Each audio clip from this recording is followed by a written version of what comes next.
Over കോൺഫിഡൻസിൻ്റെയും സ്വപ്നങ്ങളുടെയും ആകാശത്തു നിന്നും ഒറ്റ മത്സരം കൊണ്ട് ഇന്ത്യ ഭൂമിയിലെത്തിയിരിക്കുന്നു. അഹമ്മദാബാദിലെ പതിനായിരങ്ങളെ സാക്ഷിയാക്കി ദക്ഷിണാഫ്രിക്ക ഇന്ത്യയുടെ വീക്ക്നെസ്സുകളെല്ലാം എക്സ്പോസ് ചെയ്തൊരു മത്സരം. തോറ്റതിനേക്കാൾ ഇന്ത്യൻ ആരാധകരെ നിരാശരാക്കുന്നത് തോറ്റ രീതിയാണ്. അടിമുടി ഇന്ത്യയെ ഔട്ട്ക്ലാസ് ചെയ്തൊരു വിജയത്തിലൂടെ ദക്ഷിണാഫ്രിക്ക കൂടുതൽ കരുത്തരാകുമ്പോൾ ഇന്ത്യക്ക് ഇനി കഠിനമായ കടമ്പകളാണ്. ഇനിയുള്ള ഓരോ മത്സരവും അതിനിർണായകം. കൂടെ ടോപ്പ് ഓർഡറിനെ കുറിച്ചുള്ള ചോദ്യത്തെ ഇനി ചിരിച്ചു തള്ളാൻ സൂര്യകുമാർ യാദവിനുമാകില്ല.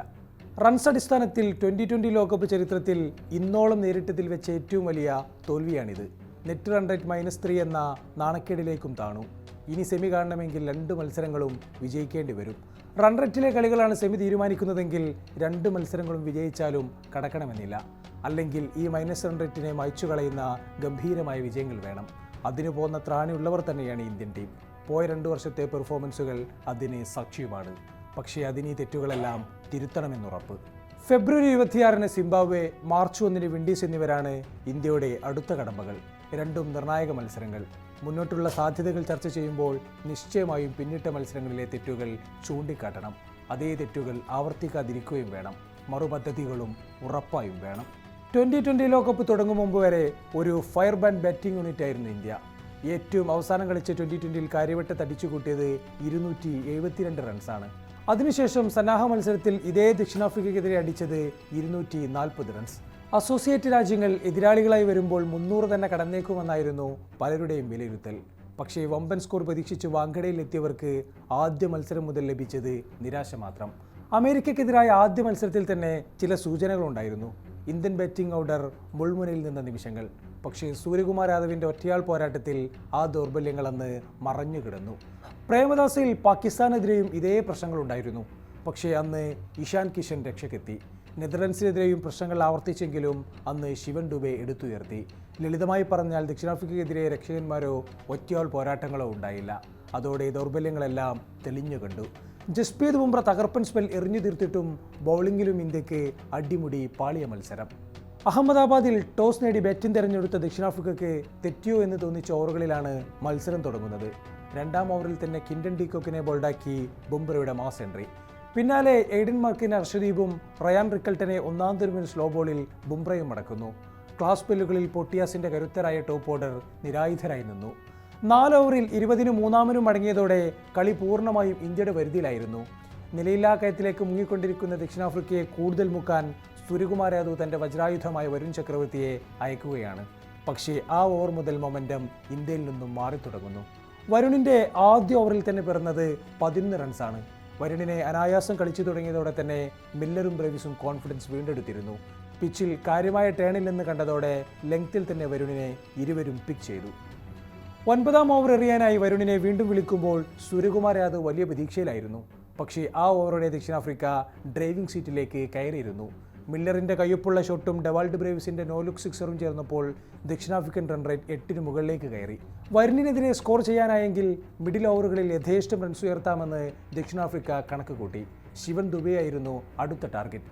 ദുബെയുടെ 2 ഓവറിൽ പിറന്നത് 32 റൺസാണ്. എങ്കിലും ബ്രേവിസിനെ മടക്കാനായത് ദുബയ്ക്ക് നേർത്ത ആശ്വാസമായി. 8-ാമൻ വരെ ബാറ്റ് ചെയ്യുന്ന ദക്ഷിണാഫ്രിക്കയ്ക്ക് 13-ാം ഓവറിൽ 4-ാം വിക്കറ്റ് നഷ്ടമാകുക എന്നത് വലിയ ആഘാതമായിരുന്നില്ല. മില്ലർ മടങ്ങിയതിനു ശേഷം മാർക്കോ യാൻസനും കോർബിൻ ബോഷും മങ്ങിയിട്ടും അത് കാര്യമായി സ്കോറിങ്ങിനെ ബാധിച്ചില്ല. ആദ്യം ടീം ലൈനപ്പിൽ ഇല്ലാതിരിക്കുകയും മറ്റൊരാളുടെ പരിക്ക് കാരണം സ്കോഡിൽ ഇടം പിടിക്കുകയും ചെയ്ത ട്രിസ്റ്റൻ ചപ്സിൻ്റെ മറ്റൊരു മാസ് എൻട്രിയും പിന്നീട് മൈതാനത്ത് കണ്ടു. ഒരു വേള 200 എന്ന് തോന്നിച്ചിരുന്ന ദക്ഷിണാഫ്രിക്കൻ ഇന്നിംഗ്സിന് വേഗം കുറഞ്ഞെങ്കിലും പാണ്ഡ്യയുടെ ഏറ്റവും അവസാനത്തെ ഓവറിൽ 20 റൺസ് അടിച്ചുകൊണ്ട് സ്റ്റെപ്സ് അവരെ 187-ലെത്തിച്ചു. ഇന്ത്യയുടെ സ്പെഷ്യലിസ്റ്റ് പേസർമാരായ അർഷദീപും ബുംറയും നന്നായി പന്തെറിഞ്ഞിട്ടും മിഡിൽ ഓവറുകളിൽ സ്പിന്നിനെയും പേസ് ഓൾറൗണ്ടർമാരെയും നന്നായി നേരിട്ടാണ് ദക്ഷിണാഫ്രിക്ക നല്ല സ്കോർ ഉയർത്തിയത്. ഇന്ത്യ ടൂർണമെൻറ്റിൽ ആദ്യമായി ചേസ് ചെയ്യാനിറങ്ങുന്നു. ഒരു ടീമിൻ്റെ ബാറ്റിംഗ് ദൗർബല്യങ്ങൾ ഏറ്റവും നന്നായി മനസ്സിലാക്കുക ചേസിങ്ങിലാണ്. ടോപ്പ് ഓർഡറിൽ 3 ലെഫ്റ്റ് ഹാൻഡർമാരുള്ള ഇന്ത്യക്കെതിരെ അസോസിയേറ്റ് രാജ്യങ്ങൾ മുതൽ എല്ലാ ടീമുകളും പയറ്റുന്നത് ഒരേ തന്ത്രമാണ്. ആദ്യ ഓവർ ഓഫ് സ്പിന്നറെ ഏൽപ്പിക്കുക. ഇടങ്കയന്മാർക്കെതിരെ ഓഫ് സ്പിന്നർമാർ തിളങ്ങുമെന്നത് ക്രിക്കറ്റിലെ ഒരു പ്രാപഞ്ചിക നിയമമാണ്. ഇന്ത്യ പക്ഷേ തങ്ങളുടെ ടോപ്പ് ഓർഡറിൽ വിശ്വാസം തുടർന്നുകൊണ്ടേയിരിക്കുന്നു. പക്ഷേ ആദ്യ ഓവറിനായി പന്തെടുത്ത എല്ലാ ഓഫ് സ്പിന്നർമാരും ഇന്ത്യയെ ആ വിശ്വാസം തെറ്റാണെന്ന് ബോധ്യപ്പെടുത്തിക്കൊണ്ടിരിക്കുകയാണ്. പാകിസ്ഥാൻ്റെ സൽമാൻ ആഗക്കും നെതർലൻഡ്സിൻ്റെ ആരിന്ദത്തിനും കിട്ടിയ അതേ മിഠായി ഇക്കുറി എയ്ഡൻ മാർക്കത്തിനും കിട്ടി. പക്ഷേ അഭിഷേകിന് പകരം ആള് ഇഷാൻ കിഷൻ ആയെന്ന് മാത്രം. ഈ ടൂർണമെൻറ്റിൽ ഇതുവരെയുള്ള 5 മത്സരങ്ങളിൽ നിന്നുമുള്ള ഇന്ത്യയുടെ ഏറ്റവും ഉയർന്ന ഓപ്പണിംഗ് പാർട്ട്ണർഷിപ്പ് എത്രയാണെന്ന് അറിയാമോ? 25. USA-ക്കെതിരെ നേടിയ 8 റൺസാണ് രണ്ടാമത്തേത്. പിന്നീടുള്ളതെല്ലാം 0-1. ഇന്ത്യൻ ബാറ്റിംഗ് എന്തുകൊണ്ട് ടൂർണമെൻറ്റിൽ നനഞ്ഞ പടക്കമായി മാറുന്നു എന്നതിന് വേറെ കാരണങ്ങളൊന്നും തേടിപ്പോകേണ്ട. അഭിഷേകിൻ്റെ ഡക്കുകൾ ഇന്ത്യ അറിയാതിരുന്നത് കിഷനെ കൊണ്ടായിരുന്നു. പക്ഷേ കിഷൻ ഡക്കായപ്പോൾ അഭിഷേകിന് കിഷൻ ആകാനുമായില്ല. പോയ മത്സരങ്ങളിലെല്ലാം വലിയ വിമർശനം കേട്ട തിലക് വർമ്മ എന്തു ചെയ്യുമെന്നായിരുന്നു അടുത്ത ചോദ്യം. ഇക്കുറി അധികം ബോൾ ഫേസ് ചെയ്യാനൊന്നും തിലക് നിന്നില്ല. ഡീകോക്കിന് പിടികൊടുത്ത് ഒരു റിവ്യൂ നഷ്ടപ്പെടുത്തി തിരിഞ്ഞു നടന്നു. 3-ാം വിക്കറ്റ് വീണതോടെ ക്രീസിലെത്തിയത് വാഷിംഗ്ടൺ സുന്ദർ, അടുത്ത ലെഫ്റ്റ് ഹാൻഡർ. ഹാർദിക് പാണ്ഡ്യ, ശിവൻ ദുബെ, റിങ്കു സിംഗ് എന്നിവരെക്കാൾ ഇന്നിംഗ്സ് ബിൽഡ് ചെയ്യാനാകുമെന്ന ബലത്തിലാണ് സുന്ദറിനെ അയക്കുന്നത്. പക്ഷേ ഒരു ചലനവും ഉണ്ടായില്ല. 11 പന്തിൽ 11 റൺസുമായി ബോസ് സുന്ദറിനെയും മടക്കി. 7.2 ഓവറിൽ ഇന്ത്യ 43-4. വാസ്തവത്തിൽ വാഷിംഗ്ടൺ സുന്ദറിൻ്റെ സെലക്ഷൻ പോലും ഏവരെയും അത്ഭുതപ്പെടുത്തിയിരുന്നു എന്നതാണ് സത്യം. അഹമ്മദാബാദിൽ ടീം ലിസ്റ്റ് അനൗൺസ് ചെയ്യുമ്പോൾ നാട്ടുകാരനായ അക്സറിനെ പ്രതീക്ഷിച്ചവർക്ക് മുന്നിലാണ് സുന്ദർ എത്തിയത്. ഈ തീരുമാനത്തെ അസിസ്റ്റന്റ് കോച്ച് റയൻ ഡെസ്കാറ്റെ വിശദീകരിച്ചതിങ്ങനെ: ദക്ഷിണാഫ്രിക്കൻ ബാറ്റിംഗ് നിരയിൽ ഡീകോക്ക്, റിക്കൾട്ടൺ, മില്ലർ എന്നീ ഇടങ്കയന്മാരെയാണ് ഏറ്റവും വലിയ വെല്ലുവിളിയായി കണ്ടത്. അതുകൊണ്ട് തന്നെ പവർ പ്ലേയിൽ കൂടി എറിയാനാകുന്ന ബോളറെയാണ് ഞങ്ങൾ നോക്കിയത്. അക്സർ പവർ പ്ലേയിൽ എറിയുമെങ്കിലും സുന്ദറാണ് കൂടുതൽ മികച്ചത് എന്ന ചിന്തയിൽ നിന്നായിരുന്നു തീരുമാനം. പക്ഷേ പവർ പ്ലേയിൽ തന്നെ റിക്കൾട്ടനും ഡീകോക്കും അടങ്ങിയതോടെ ആ റോൾ തീർന്നു. പിന്നീട് പവർ പ്ലേയിൽ എറിയിച്ചത് വരുണിനെയാണ്. ഓൾറെഡി തോറ്റുകൊണ്ടിരിക്കുന്ന മത്സരത്തിൽ വല്ല മിറാക്കിളും ഉണ്ടാകുമോ എന്ന കാത്തിരിപ്പായിരുന്നു പിന്നീട്. ലെഗ് സ്റ്റമ്പിന് പുറത്തേക്ക് പോകുന്ന പന്തിന് ബാറ്റ് വെച്ച് സൂര്യകുമാറും തിരിഞ്ഞു നടന്നതോടെ എല്ലാം വ്യക്തമായി. ആദ്യ മത്സരത്തിൽ മിന്നിയ ശേഷമുള്ള സൂര്യകുമാറിൻ്റെ മറ്റൊരു നിർഗുണമായ ഇന്നിങ്സ് കൂടി.